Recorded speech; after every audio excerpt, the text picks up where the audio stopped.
Terkadang titik terendah di dalam hidup seseorang itu dibutuhkan ya untuk orang tersebut bisa berubah dan naik level di dalam hidupnya. Kalau kamu merasa bahwa kamu sekarang lagi susah dan berada di titik rendah di dalam hidup kamu, maka ini video adalah untuk kamu. Saya akan berikan poin pemikiran dari saya supaya kamu bisa keluar dari titik terendah ini dan merubah hidup kamu secepat mungkin. Yang pertama adalah jangan cerita ke semua orang bahwa kamu lagi susah. Karena orang tidak peduli dengan kamu. Kamu merasa bahwa kalau kamu cerita ke banyak orang, orang-orang akan mengasihani kamu, akan mau membantu kamu, tapi yang sebenarnya terjadi adalah orang-orang tidak peduli. Kamu coba bayangin aja misalnya ada teman di dalam lingkaran pertemanan kamu ini yang tiba-tiba jadi susah dan dia terlilit hutang. Reaksi kamu apa? Mungkin kamu adalah orang yang baik ya, mungkin kamu mau bantu dia, pengen dengar cerita dia dan kasih pendapat ya untuk melakukan A, B, dan C supaya dia selamat. Tapi kebanyakan orang itu malah menghindar gitu, nggak peduli dengan ceritanya. Karena takut dengan orang ini mau pinjem uang jadinya. Kebanyakan orang memang seperti itu. Jadi kalau kamu berada di posisi susah dan kamu cerita ke semua orang, nantinya peluang yang akan datang ke diri kamu itu bisa jadi tertutup. Tadinya mungkin ada orang yang kepikiran mau kasih kamu project atau mungkin pengen mulai bisnis bareng sama kamu yang mungkin tetap bisa kamu lakukan pakai dana orang lain nih, kamu keluar tenaga. Tapi peluang itu tertutup karena dia lihat bahwa kamu ini lagi susah. Saya teringat dari salah satu quote ya dari orang konglomerat ngomong bahwa orang miskin itu lebih rendah dari kotoran secara harga diri. Jadi jangan jadi orang yang miskin. Gitu. Jadi kalau misalnya kamu susah, intinya kamu jangan cerita ke orang lain, karena orang lain gak peduli, mereka hanya peduli kalau kamu menang, ada benefitnya untuk mereka. Gitu. Jadi kalau misalnya kamu lagi susah, kebanyakan orang malah akan menghindar. Kemudian hal kedua yang harus kamu lakukan adalah jangan kelamaan depresi. Ya banyak orang yang suka sekali masuk di dalam jurang galau. Jadi pada saat dia sedih ya, dia pasang lagu sedih, dia badannya meringkuk, dia benar-benar pikirin semuanya yang sedih supaya dia sampai nangis dan dia benar-benar sedih banget gitu posisinya dan sangat-sangat depresi. Nah kalau saya prinsipnya adalah galau boleh, depresi boleh, tapi jangan kelamaan. Kalau bisa secepat mungkin. Semakin cepat kamu masa galaunya, masa depresinya, maka kamu itu berarti bisa mengontrol pikiran kamu dengan baik. Orang-orang yang top di bidangnya, biasanya secara EQ itu baik. Mereka sangat bisa mengkontrol. Kalau misalnya ada stres yang berlebihan, dia tetap bisa kontrol dirinya. Dia tidak terbawa oleh stres tersebut. Caranya gimana? Ya kamu harus kontrol. Kurangin dengerin lagu galau. Dengerin lagu-lagu yang semangat. Kurangin sosmed secara random. Jadi kalau buka sosmed, kamu buka akun-akun yang mungkin edukasi.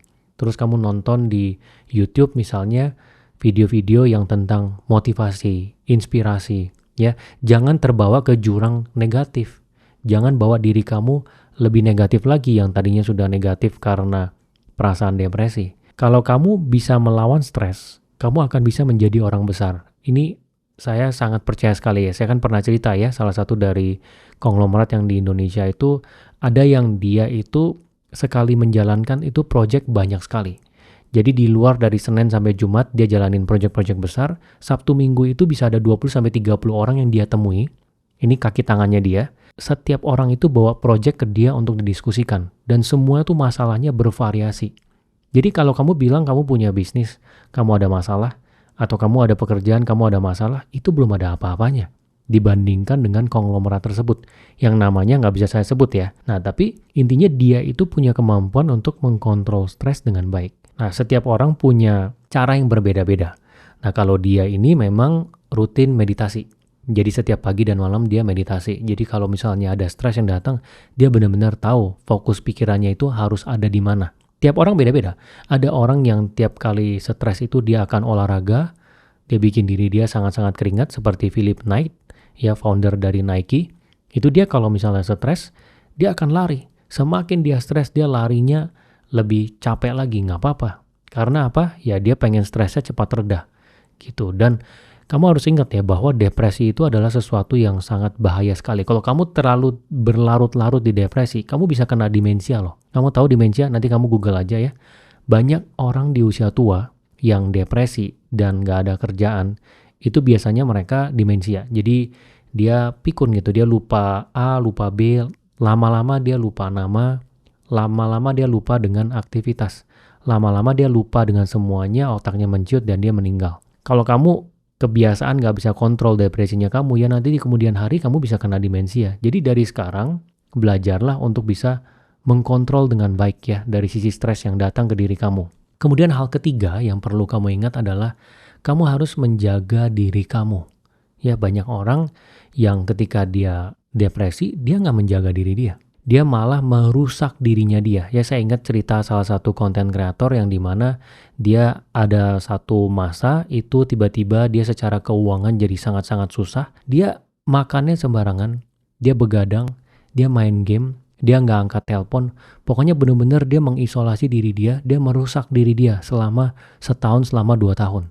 Kan sayang banget. Yang seharusnya 1 tahun 2 tahun itu kalau dia pakai bisa menghasilkan sesuatu, menghasilkan uang. Ya tapi malah dia habisin diri dia sendiri. Ya kalau misalnya dia bisa kontrol pikiran dia dengan baik, mungkin dia galaunya cuma 1 minggu. Setelah itu 1 tahun 2 tahun dia kejar ya untuk dia comeback. Ya pasti hidupnya akan jauh lebih baik, lebih cepat gitu. Jadi kamu harus olahraga secara teratur, tidur juga secara teratur, makan juga dijaga, ya semuanya tetap dijaga dengan baik. Kamu harus ingat bahwa uang itu datang ke orang yang pikirannya tenang. Kalau kamu pikiran nggak tenang, uang susah datang ke diri kamu. Kamu susah cari solusi dari problem yang kamu hadapi. Jadi pikiran kamu itu pertama harus tenang, itu kuncinya. Kemudian hal selanjutnya yang harus kamu ingat adalah tetap tumbuhkan rasa syukur. Ya seberapapun susahnya kamu, ataupun seberapapun depresinya kamu sekarang, ada orang yang lebih susah dari kamu. Kalau kamu nggak percaya, coba kamu bayangkan. Misalnya sekarang kamu tangan kaki utuh. Ada orang yang nggak punya tangan. Dia pengen punya tangan kayak kamu di kondisi kamu sekarang nggak apa-apa. Terus kamu bilang kamu nggak punya tangan. Ada orang nggak punya tangan, nggak punya kaki. Dia pengen di kondisi kamu. Jadi dimanapun posisi kamu di dalam hidup, ada orang yang posisinya di bawahnya kamu. Dan pengen ada di posisi kamu. Jadi kamu harus cari cara gimana supaya bisa terus bersyukur. Kamu masih bisa jalan sana jalan sini, kamu masih bisa makan, kamu masih bisa tidur, badan kamu sehat, tidak seperti orang tua yang orang kalau udah umur 80 jalannya susah, ya kamu jalannya masih enak, masih bisa lari, ya nggak masalah. Jadi kamu harus tumbuhkan rasa bersyukur itu. Ya ini mengingatkan saya dengan salah satu konten ya, ada orang pernah nanya ke orang lain, lu mau nggak dikasih 100M? Orangnya bilang mau, tapi besok lu nggak bangun, lu meninggal. Terus orang itu bilang nggak mau. Berarti hidupnya dia, nyawa orang tersebut lebih mahal dari 100M. Gitu. Jadi dengan kamu sehat, kamu bisa makan, kamu bisa tidur, kamu harus bersyukur. Karena itu lebih berharga dari apapun. Makanya banyak konglo-konglo yang udah tua, badannya sakit-sakitan, kalau ditanya mau apa, dia bilang dia pengen ke masa muda. Dia pengen badannya sehat lagi. Kehilangan semuanya nggak apa-apa. Hilangin aja tuh duit triliunan semua. Dia balik lagi ke masa muda di umur 20. Karena itu jauh lebih berharga. Jadi kamu harus tetap tumbuhkan rasa syukur ya. Kemudian hal selanjutnya yang harus kamu ingat adalah, ingat bahwa ini semua hanya sementara. Ya ini memang gampang untuk ngomongin, tapi pada prakteknya berasanya lama ya. Tapi kamu harus ingat bahwa semua ini hanyalah sementara. Hidup kita ini sangat singkat. Coba kamu renungin, sekarang misalnya kamu umur 25 atau 30, pada saat kamu umur 15, ya kamu berasa nggak 10 tahun itu berjalan gitu aja? Pasti nggak berasa. Berasanya kayak, kayaknya kemarin baru umur 15, tiba-tiba udah 25, tiba-tiba udah 30.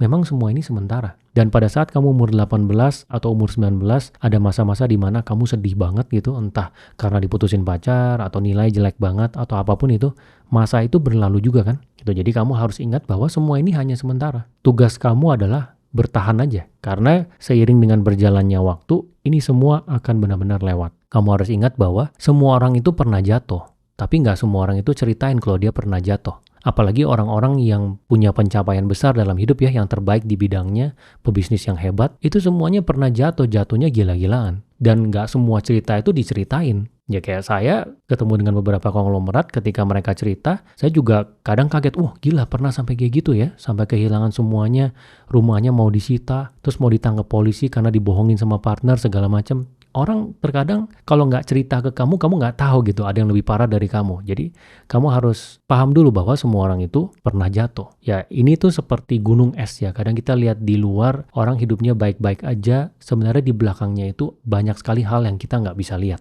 Tapi intinya kamu harus ingat bahwa ini semua hanyalah sementara. Dan yang terakhir, poin pemikiran dari saya untuk kamu adalah kamu harus bersabar dalam eksekusi. Yang penting adalah kamu itu fokus pada apa yang bisa dikontrol. Jadi triknya kalau saya tiap kali kalau depresi, tulis semuanya. Kamu ambil kertas, kamu tulis problem kamu apa, pihak yang terlibat di dalam problem kamu ini siapa saja, apa yang kamu nggak bisa kontrol, apapun yang kamu lakukan, dan apa yang bisa kamu kontrol. Tugas kamu adalah kamu disiplin, pikiran kamu adalah ke yang bisa dikontrol. Kamu eksekusi yang bisa dikontrol. Dan jangan pernah menyerah. Kamu harus punya pemikiran growth mindset ya. Jadi kalau kamu sudah merasa bahwa kamu sudah mencoba segala cara, belum tentu kamu sudah mencoba segala cara. Kamu harus benar-benar dorong diri kamu untuk mencoba segala cara. Dan kamu harus sabar. Ingat aja seperti pohon bambu. Pohon bambu itu kalau misalnya dia bertumbuh, 4 tahun pertama itu nggak kelihatan dia tumbuh. Dia tetap tertanam di dalam tanah aja. Tapi di tahun kelima dia tumbuh langsung 30 meter dalam 6 minggu. Gitu. Jadi nanti ada titik di mana kamu tiba-tiba keluar